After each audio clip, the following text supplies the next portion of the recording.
to continue my video on my birthday just because it's on, and I don't know what else to talk about. So I just turn it on and see what I talk about. But I think one of the things I was talking about is that you need to surround yourself with people that are uplifting and supportive, and then find humor in your situation so that you won't take it too seriously. Because like I said, in the world, I remember like in algebra class and things like that. I remember you're struggling with the math and you're trying to figure it out and it's just not making sense. And you're getting bad grades, like getting C's and D's and maybe even F's. Because you're not figuring it out. It's just hard. You can't work out the numbers. You can't work it out. But I remember when the light bulb came on one day time in algebra class. It's like, oh, I see that. That makes sense now. And so once you figured out what was going on after it started making sense, and teacher on the board writing this and this and that, all you've been doing that watching it for months or weeks or whatever, I don't know timeline. But you're not making sense. You just see it and you come up with the numbers, you can't get the answer. But when that light bulb came on, in that moment, you're like, oh, I see how he got that. And then every time after that, you can answer the question. The light bulb came on. It all makes sense. All that stuff that he was doing previously, he ain't doing nothing different. He doing the same old thing. But your brain is like a switch came on. And now you understand. You understand the numbers. You understand how to do it. I don't know if it has something to do with Pythagorean theorem or the quadratic equations, or I don't even remember what it was, but I do 100% remember when the light bulb came on and I saw what the man was doing and it started to make sense. That was algebra. But that's what I said about your situation, everything that you've been through. There's nothing I can do when I was going through this, making these choices. Like I said, you all were in tow. You had nothing to do with the decision-making process whatsoever. But I could run this over my head again and again and again and again throughout all eternity, and it will never make sense. You can't make sense out of nonsense. There's never going to be a time when a light bulb is going to come on, and I'm going to say, oh, I see why Reggie and his family did this, that, or the other. It makes sense now. That's never going to happen. And the funny thing is, these are two families. The Singleton family and the Mott family. Singleton family thinks something wrong with us. Something wrong. We what do you call it? The decrepit, lack of moral character, whatever they think about our family. I have no idea. But they don't think much of us. I never thought much about them. I don't think. I have respect for that family. I had no reason because I don't sit up in judgment. My family never sat in judgment over the Singleton family. So nobody had no issues with the Singletons. So from the Motts to the Singletons, we ain't had no problem with them. They the ones who had a problem with us. And I don't know why. That may be a question you want to ask those people. But something wrong with them. But that's when you cut from different cloths. That's why people come together, and then neither one of you are perfect, but you can be perfect together because you cut from a different cloth. You have strengths where the other person might have weaknesses, and vice versa. Reggie has strengths where I have weakness, I have strengths where he has weakness, and then you come together, and then you balance out the equation, and then you're supposed to be able to make things work, and raise your family, raise your children, and so on and so on. But anyway, just because those people don't think much of me, that doesn't mean that that I gotta feel that way about myself. See, these people, I think they grew up in the South, and they used to all that kind of sitting on judging people. That's the way the slave owners used to do. They go get the people that they got from the slave market, and when the underling bring all the slaves back to the plantation, the master come out and look them over, and then he judge them and decide which one's gonna be working in the house, which one's gonna be out in the field, which one's he gonna work until they die. Be workhorses. Bought them cheap, so they can work them till they die, sun up to sundown, and then throw them down the nigger hole when they work, and when they can't get no more work out of them. So I guess that's what they did with me. Reggie, the people come and say, come see what Reggie brought home. And then when they looked me over, sized me up and down, they decided I should go down the nigger hole. I'm unworthy. And so that's what they thought about me. But just because they think that about me, that don't mean I have to think that about myself. So same thing with y'all. You go out into this world and you run out into all these people you meet. Don't let other people determine your worth or your value, and don't you buy into what they're selling. I can't buy into what these people feel about me. I'm going to still be me. I'm not going to be transformed by the world. My job, my commission is to transform the world. Be a light into the world. And be the salt of the earth. That was my commission. And then raise my children up in that same way so that you all can go out here. So I don't know what happened in that family that they decided that, they're going to go against the tenets and teachings of their own faith to destroy our family, decide that we ain't worthy of a whole a situation which they gave to their own children. Their marriages weren't perfect, but they sacrificed to make their families work. So anyway, I can't say if I were y'all, this is what I would do. I can't say that because I'm not y'all. I don't know what your teachings are. I don't know what values you hold dear and all this. Like I said, all I can say is I would suggest that you look into your situation, find out what really happened in your house. It's just like Malcolm X and Muhammad Ali, Cassius Clay. They looked at the situation when they got grown and they realized what was going on, who was for them and who was against them. And they changed their names. Malcolm changed his name to X. And Muhammad Ali was X until, the Islam people, Muslims or whoever he was part of, they say you're gonna be Muhammad Ali. They gave him a new name.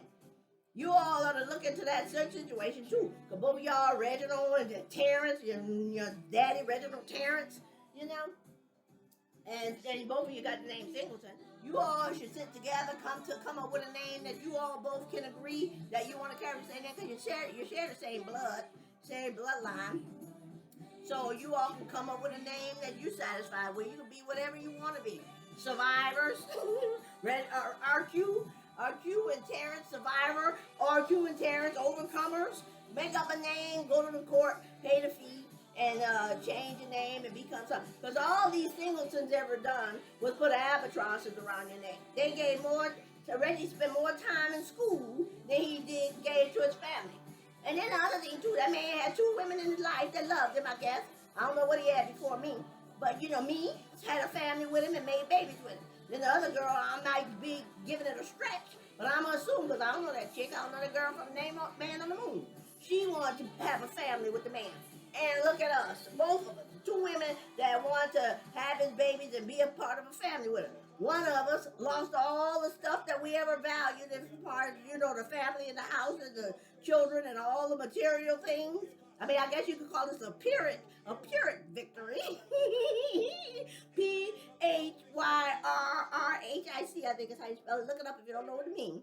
But you can call it Pyrrhic victory because I did do some of the things, some of my non-negotiables are still intact, are still in place. That stuff didn't get changed because of some of the choices that I made along the way. Pyrrhic victory, look it up. But so you can call it that because I'm making decisions for not the here and now, but for the afterlife. And so to the people looking on in this materialistic world that we live in, they might say that the price she paid is too high. She gave up everything to try and make her family work, to make sure that those children did this, that, or the other, and these are called it Pyrrhic victory. Look it up.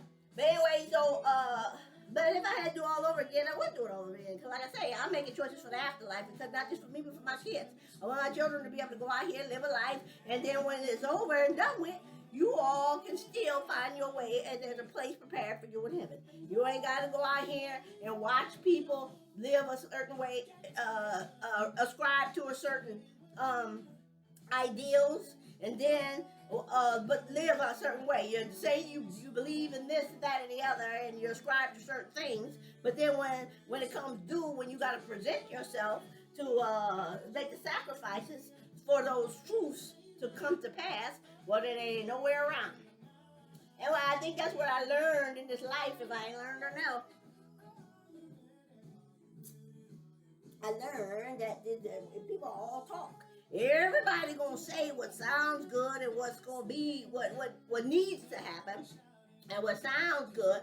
But when the bill comes due, when you gotta present yourself in that way, well then the first thing they will do is give you a diagnosis. But you can go ahead and look at these people out here in Ukraine, all the stuff that they're going through. These people, leaving everything behind, and they taking what they value most. And that most of the time, it's nothing but the clothes on their back and their children. And each other, if their husband and wife pair and stuff like that, or fiance or whatever. They leave all that other stuff behind because they can rebuild on know things, but the things that matter the most are the intangible treasures, and that's what they do. And then people stand up there talking about something, yeah, we're going to fight for our country, we're going to fight for our land, we're going to take up arms. They willing to give their life and die for these things. But see, when I say I'm gonna put myself on the cross, I'm gonna die before I follow these rules that these people laying out for me because they judged me, and then they made their assessment of me and decided that I'm unworthy of whatever it is that I'm supposed to be worthy of. But when I'm talking about.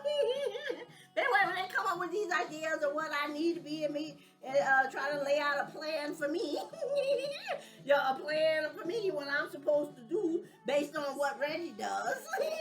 Well, I don't follow those rules, and I'd be dead before I follow those rules. Now I get the diagnosis, ineffective coping, whatever they want to call it.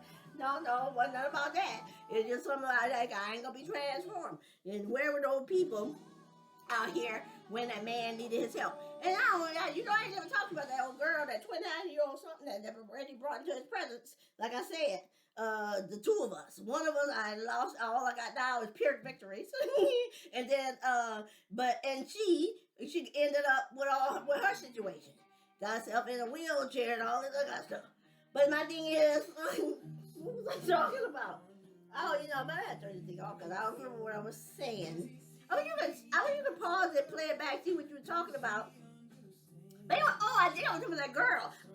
She couldn't have been operating on all thrusters at the time. She was going through what this situation at 415 Arapahoe. Because if the girl was operating on all thrusters, or if the people in her circle, in her orbit, because I know she had to talk to people. She didn't live in a vacuum. She had to tell them people that something strange was going on over at 415 Reginald. It looked like the people who loved her would have told her, girl, you need to make like a gingerbread man. You need to run as fast as you can away from that situation. And if you find yourself in a situation where you got all the Hollywood drama going on, you don't need to be sitting around trying to see how it ends. People need to be looking at the back of your head. You need to be walking away from that situation and giving me number. Call me when you get this worked out, because I don't want to be nowhere around this stuff, because I don't know how this is going to progress. But anyway, so that girl wasn't operating on all thrusters, because had she been, she'd have been as quick as that gingerbread man. Run as fast as you can. But she laying up in there like Reggie got her back. If Reggie had her back, he would have told her to go home, go to your mama, go to your aunt, go to your grandma, go somewhere, but get away from here, because I don't know how this is going to turn out, because this girl ain't acting right. But anyway, so people go out here, and then, like I said, the singletons be out here using these Hollywood terms, telling that judge, trying to give a motive for me. For whatever they kind of accused me of. But she's coming up with this saying if she can't have him, nobody else will. That's Hollywood. You see that kind of stuff in TV. People this ain't nothing about Hollywood. If I can't have it, nobody else will. They can have him. You can throw a rock in any direction, in any state of the union, and hit somebody in the head with it that want to use you, abuse you, and play foolish games. So it ain't no catch. It ain't no rare dinosaur that I was working with. So it ain't none of that. If I can't have him, nobody else will. Y'all can have him. But what you can't do is take my children out here on this escapade. Whatever direction. Nobody know where Reggie was going. He had thrown away the good book, and he was working on his own cult activity. Maybe he was going to write a book about what you're supposed to do if you're part of his cult. I don't know. Or maybe he'd become a Mormon and maybe had a bunch of sister wives and stuff. I don't know what direction Reggie was going in, and it ain't for me to figure it out. But what y'all need to do is figure out where you stand and look at how this has affected your life and whether or not you want this to be part of your continual carrying that old raggedy name around for the rest of your life and passing it on to your children and anybody you love. Or go out here and give yourself a brand new name, create one. And where names came from anyway, basically. Back when they were shoemakers, they became shoemakers. If they were carpenters, they were carpenters. That's how they referenced each other and stuff. So you all can come up with a name that you all can agree to and take it to the judge and say, this is what we want to be. We want to be the Overcomer family. The two of y'all. But anyway, I guess that's all that I was going to talk about. I ain't got nothing to talk about. I might have to stop making these videos because I don't know what I'm talking about anymore. I said everything I had to say. You kind of got my perspective. I guess guess when things come on in the news, that's always something you talk about because it's brand new, it's fresh, it's something that you can relate to. So now talking about stuff that happened in the past, talk about stuff in the present, and then you can see how I interpret it. And a lot of times it's different. Like when I was there 40, 40, it's got two segments to my life. I got 40 and back and 40 and forward. And the way I think 40 and forward is different than I was thinking 40 and back. Because when I went through this stuff and standing before these judges, these people that ain't got no more sense than me, gonna come up here and tell me what to do about my kids and then give me diagnosis because I don't agree with them. I don't know if I said this to y'all before, but I might be repeating myself. But what I'm gonna say is, I don't mind if somebody gonna tell me what's best for my kids, because that's all you want to do. You want to do what's best for your kids. But somebody that's gonna tell me what to do with my kids, they gotta have some insight that I don't have. Let's see, they gotta have maybe a crystal ball, or they got a third eye, or they got something to work with that I don't have. Because if all you're working with is logic and good sense, I got that. They might not see it, but I know I got logic and good sense. I've been making good logical sense for me and mine all of my life. Mine got a history to prove it. You know, when you don't live the life, when you're brand new, a year, 2, 3, 4, you ain't got history behind you. So people don't know where you're going. Same like when you apply for credit cards. A lot of times, you have a lower credit score if you don't have a credit history. People are not willing to give you credit if you ain't got a credit history. So having some history behind you give the what they call the people, the lenders, give the lenders an opportunity to see how your behavior was in the past. So these people had a whole lot of history when I was 40 years old, standing before the judge because the man put my name on paperwork that required me to show up and be there in the court of law, that he gonna give his children, his family, put his family in the courts and let these other grown people make decisions about his family. So I don't know what I'm talking about, but basically, like I say, you come out here, you gotta have a history behind you, and these judges and all that kind of stuff with their robes and the gavels and all that, they ain't got no more that gavel and stuff and give them no more insight into my life than I know. And they can't see into the future to know if we do this for this family, that this is going to be outcome for the kids. They have no idea. They just operating on their own judgment. Well, I would rather be the one operating on my own best judgment for what's good for my kids. But see, that's what they did. They removed me from the equation. I wasn't there anymore. I couldn't be there for my kids. And so everybody else had made decisions about our young. But anyway, I couldn't do nothing about that. But I just know, like I say, I wasn't going with the flow and count losses. I had to just go do the best I can to try and make sure that I could have these children with the best outcome I could possibly give them, even because I know I'm going to have to ask for in the afterlife, answer for my choices.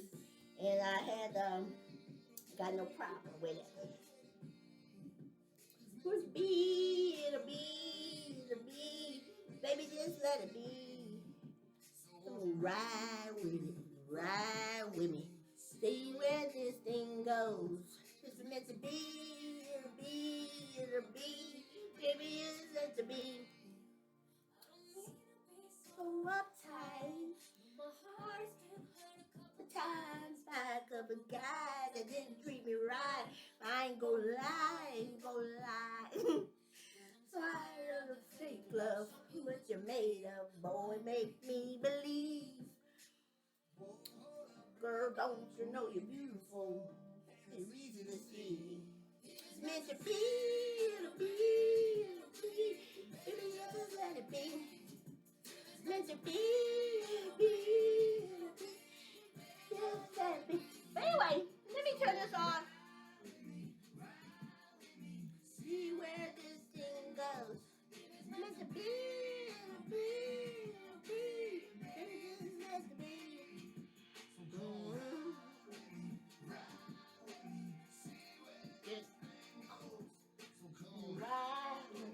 Ride with me. Meant to be. Maybe we don't. Maybe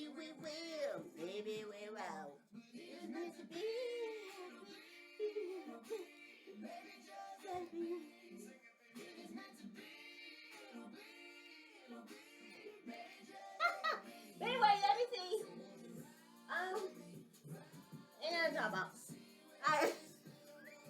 Like I said, I'm about to just stop making these videos. I think about the 3-minute videos like they do on TikTok and 3 to 5 minutes, but the thing I said with that is like I don't want to get on another platform. I'm already out here on Facebook and I'm doing these YouTubes, and then that would be another platform, and then it'd be 3 to 5 minute videos. So maybe I just start doing real shorter videos than these 20-minute videos. Cause a lot of times I watch the TV or news, like I say, and then all I can do is laugh at what these people talking about as I interpret the things or how I perceive them. And then, cause I'm a visual person, I see what these people be saying when they say this kind of stuff. A lot of times it'll be kind of funny, and so I be laughing. And so maybe I just start turning it on, do my 3 to 5 minute video, tell you what I just heard on the news, and then turn it back off. And so it won't be all the 20 minutes and stuff. Cause once I done said everything I say, and I pretty much said everything, you know where I stand. And it's up to y'all now to decide whether it makes sense to you, because it won't, and what you going to do about it. You know, whether you're going to go ahead, keep that raggedy name, or you're going to go ahead and create your own name. And I want you to go ahead and find your own best way to cope. Find some happy. Don't be relying on other people and for your happiness, and don't be focused on the past and all the negative and not feeling all some kind of way about what you didn't have growing up, because you know, your life had been planned for you before you were here. Place had been prepared for you before you were here, and just because people didn't do what they're supposed to do, that got all raggedy. You know, folks start messing with the bomb, start twisting and turning wires and messing with stuff that they don't know nothing about. You mess it all up. And so you mess with the wire. Brain is like a wire, like a wire. And so you mess with people's heads, toying with their emotions and carrying on. You don't know what you're going to get. You know what you're going to stir up. So that thing you do. And not go out here playing with people's emotions, acting a damn fool. You ain't got no home training. Maybe you didn't. People learn stuff along the way. People that's supposed to be in your corner, supposed to help you and let you know when you're messing up. As opposed to give me a thumbs up when you know you're acting a damn fool. But anyway, let me turn this off. And love by you. Real, how wide, how rich, how high is your heart? Can that be the reason why you give me so much? Real, how wide, rich, how high is your heart? Can I find the reason why you give me so much? Oh no. And love by you would go. No matter what I do, it's not one or the other. Hard truth and ridiculous grace to be known. Oh no. And love by you. Let me turn this off.